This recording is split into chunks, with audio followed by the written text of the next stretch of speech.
አጎቴ ታየር ራሱን የህይወት ታሪክ አጎቴ ዳይ ድሪቦ እንግዲህ መጽሐፍ ጽፎ ጨርሷል። ያው ወደዚህ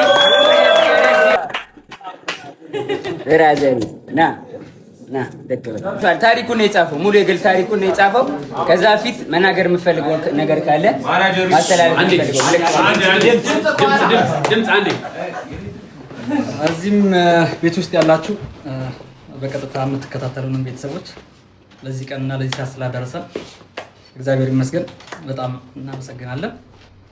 እንግዲህ ከዚህ በመቀጠል ላካፍላችሁ ፈልገው ብዙ የህይወት ውጣ ውረዶችን አሳልፌያለሁ።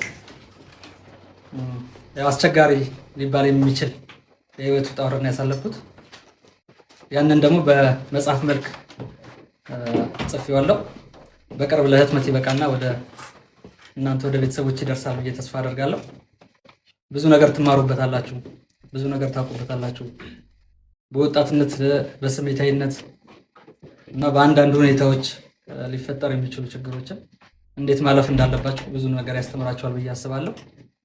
እንግዲህ ያው ብዙ ሰው ስለኔ ታሪክ እንደሚያውቀው አንዳንድ ጊዜ የተዛባ ታሪክ የሚቀርባው ግን እውነተኛው ትክክለኛው ነገር መጽሐፍ ላይ ታገኙታላችሁ። በቅርብ ቀን መጽሐፍ ይወጣል። ሞራል እሺ ኢንተርቪወር ጆን ዳንኤል ይቀጥላል።